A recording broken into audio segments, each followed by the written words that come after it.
Donc ça c'est mes varans des rochers de Kimberley. Varanus gloerti. Ah, là il y a 2 mâles. T'as toujours Ça, ces petits c'est une scorpions femelle. que t'avais là? Ouais.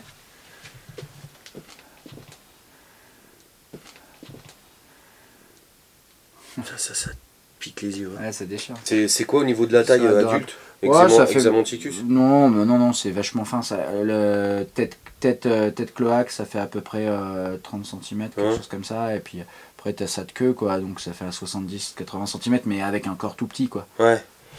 Là, à cette taille-là, quasi, ils peuvent déjà reproduire, quoi. Bon. Ça, c'est notre nursery, entre guillemets. C'est là où on maintient tous les bébés serpents. Donc en fait, ils sont tous maintenus individuellement dans des petites boîtes d'élevage, avec pour chacun une étiquette, avec le nom de l'espèce, la date de naissance, le sexe, les informations, et à chaque fois, chaque semaine, quand on les nourrit, etc., on coche tout, comme ça on sait exactement que tel animal a mangé tant de fois, etc., etc., quoi. Donc là, on a vraiment un peu de tout. Aussi bien des mutations que des formes, des localités bien particulières, des trucs très naturels. On a des Rhésus classiques. ouais, des Rhésus, des Liasis savoensis. Voilà. C'est ça que j'avais. Ça, c'est un super python qui est endémique de l'île de Savu en Indonésie. C'est pas un grand python. Souvent, les gens, quand on parle de pythons, ils pensent toujours à des animaux géants, mais il y a plein d'animaux, plein de pythons en fait, qui sont de petite taille. C'est le cas du savoensis qui fait à peu près 1m30, 1m40 adulte. Et il y a plein d'autres pythons, comme le python Rhésus ou les Antaresia, les petits pythons australiens comme ça, qui sont petits. D'ailleurs, le plus petit python du monde, c'est un python australien qui s'appelle Antaresia pertensis. J'en ai élevé à une époque.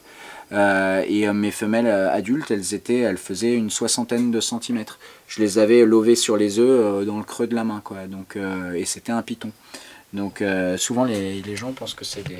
Là on voit il a le ventre bien distendu parce qu'il a mangé il mange balèze. il y a pas longtemps. Ça tu vas pouvoir l'observer de près et voir à quel point elle est belle.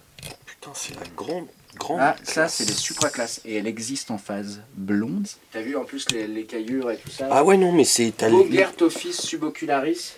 C'est Transpeco rat snake. Le serpent ratier de Transpeco. T'as carrément l'impression qu'elle est sans écailles presque, enfin, au toucher, enfin c'est... Ouais, je sais pas. Elle a des écailles quand même assez rugueuses. Ah, tu trouves? Putain. Ah, moi, et surtout des gros yeux bleutés. Ouais. Il y a toujours des tas d'espèces, c'est ça qui est génial dans la terrariophilie, c'est qu'il y a toujours des nouvelles espèces que tu connais pas. Moi, ça fait des années que je m'y intéresse et toutes les semaines, on me montre un nouveau truc que je connaissais pas. Il y a de toute façon, il y a tellement de milliers d'espèces. Ah ouais, quand t'as l'effet oh putain. L'effet oh putain, c'est trop cool. Moi, ça me fait toujours ça, quoi. Tu sais, quand tu ouvres le truc, quand on te montre une bestiole, et t'es là, oh putain, ça déchire. Putain, ça c'est beau ça. C'est ça qui est génial avec ces bestioles. Putain. Ouais, ça rend ouf. Ça rend ouf.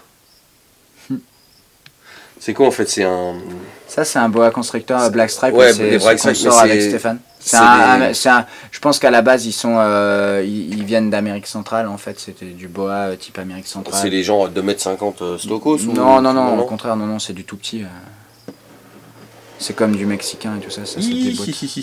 Tu l'as toujours ton logiciel? Ouais, bien sûr. Petite femelle.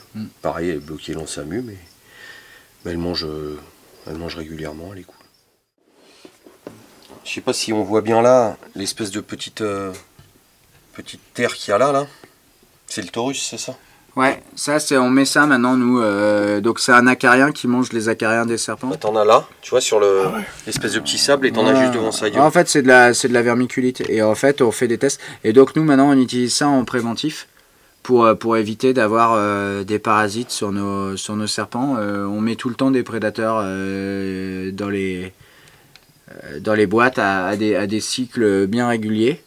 pour éviter d'avoir éventuellement des acariens, parce que comme on a un gros turnover d'animaux, bah ouais, si t'en as un, tu les as surtout, c'est du coup des fois rentrer des animaux qui en ont, ou alors quand on a des clients qui ont eux-mêmes des serpents, ils peuvent en ramener sur eux, sur leurs fringues, dans leurs chaussures, des œufs et tout ça, comme c'est des tout petits animaux, des tout petits parasites.